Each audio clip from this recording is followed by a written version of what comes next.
High above the frozen skies of Germany on December 20th, 1943, two young men found themselves facing a decision that would define the rest of their lives. One wore the uniform of the United States Army Air Forces. The other flew for Nazi Germany. They had never met before, and under any normal circumstances they would have tried to kill one another without hesitation. Instead, what happened that day became one of the most extraordinary stories of mercy in the entire Second World War. 21-year-old Charlie Brown was a newly commissioned American bomber pilot. Not the famous comic strip character, but a real man from West Virginia who had only recently arrived in England with the 379th Bomb Group. Like many young airmen, he had trained hard but had little experience in actual combat. December 20th was only his first combat mission. His aircraft was a B-17 Flying Fortress named Ye Old Pub. The bomber and its crew were assigned to attack a German aircraft factory near Bremen.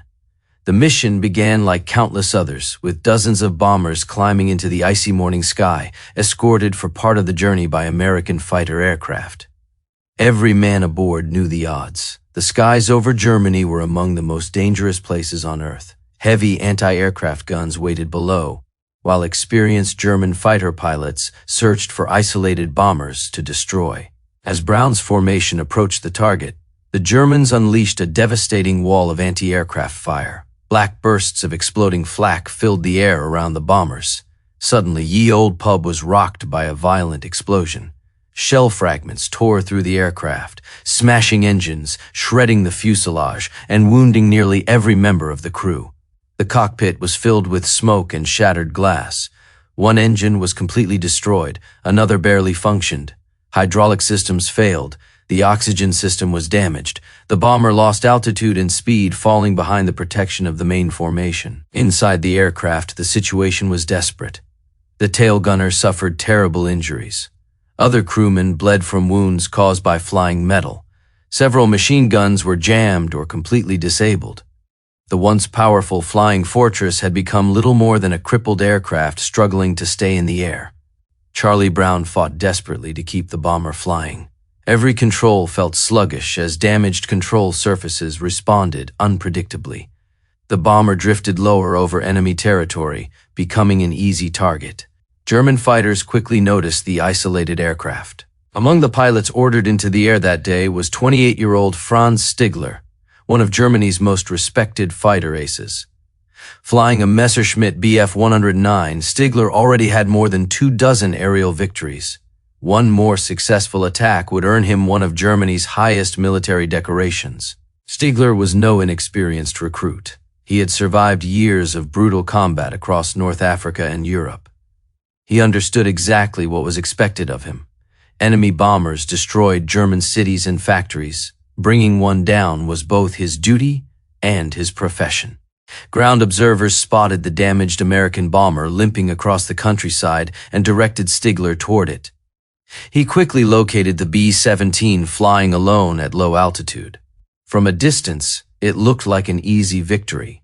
Stigler accelerated toward the bomber, expecting to open fire from behind.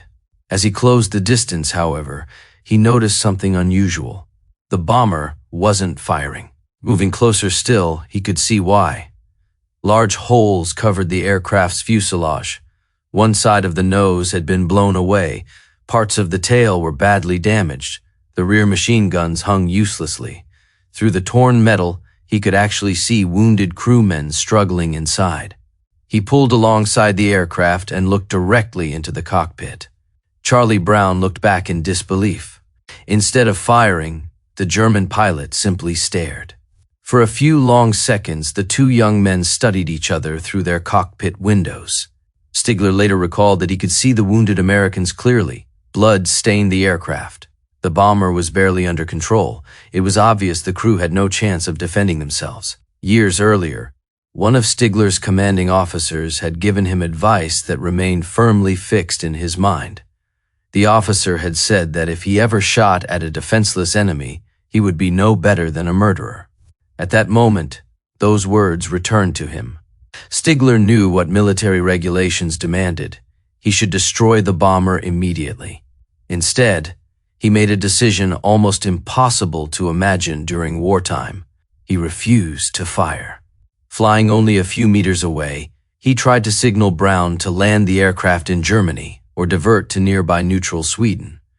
Brown, unable to understand the gestures and unwilling to surrender, continued flying west toward England. Stigler remained beside the crippled bomber. As they approached the German coast, anti-aircraft batteries prepared to fire at the slow-moving American aircraft.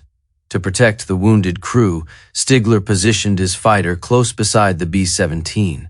From the ground, German gunners might mistake the bomber for a captured aircraft being escorted home and hesitate to shoot. It was an extraordinary risk. Had anyone realized what he was doing, Stigler could have been accused of aiding the enemy, an offense that might have resulted in execution. The two aircraft continued together for several minutes. One American bomber held in the sky by sheer determination, one German fighter shielding it from his own country's guns. Eventually, they reached the North Sea. There, Stigler knew he could go no farther. He looked across one final time at Charlie Brown, brought his aircraft alongside the bomber's wing, and offered a formal military salute. Brown silently returned the gesture with a nod. Without another word, Franz Stigler turned his Messerschmitt away and disappeared back toward Germany. Charlie Brown continued the long flight across the freezing sea. Against all odds, the battered B-17 remained airborne long enough to reach England, where Brown managed to land safely. The aircraft was barely flyable by the time it touched down. When intelligence officers questioned the crew after the mission, Brown explained that a German fighter had escorted them instead of shooting them down. The officers reacted with disbelief. Brown was instructed not to discuss the incident. The military feared stories of compassion between enemies might weaken the determination of Allied airmen. The remarkable encounter faded into memory, known only to the men who had lived through it. Franz Stigler also remained silent. He never reported sparing the bomber. To admit what he had done could have ruined his career or cost him his life.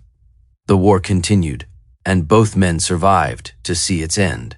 After the conflict, Charlie Brown returned to civilian life in the United States. Franz Stigler eventually emigrated to Canada, where he built a quiet life far removed from the skies over Europe. Nearly half a century passed. In the 1980s, Brown became determined to discover the identity of the mysterious German pilot who had spared his crew. He wrote letters to aviation magazines, hoping someone might know the story. One letter reached Franz Stigler. He immediately recognized the incident. The two men spoke by telephone for the first time since that winter morning in 1943. Almost instantly, they realized they remembered every detail of their encounter. Soon afterward, they met in person.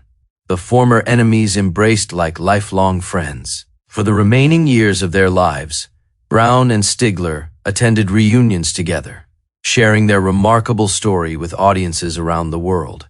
They often described each other as brothers, united not by nationality or military service, but by a single moment when humanity overcame hatred.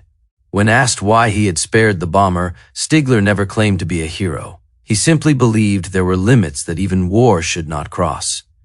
Charlie Brown often said that without that decision, neither he nor the rest of his crew would have survived to return home. Franz Stigler died in 2008. Charlie Brown passed away just a few months later. Their families noted the strange symmetry, as though the two men who had once shared the skies were unwilling to remain apart for long. Their story remains one of the rare moments in history when compassion defeated violence. In a war that claimed tens of millions of lives, one German fighter pilot chose mercy over another victory, and one young American bomber pilot lived long enough to tell the world that even in humanity's darkest conflict, honor and decency could still be found above the clouds.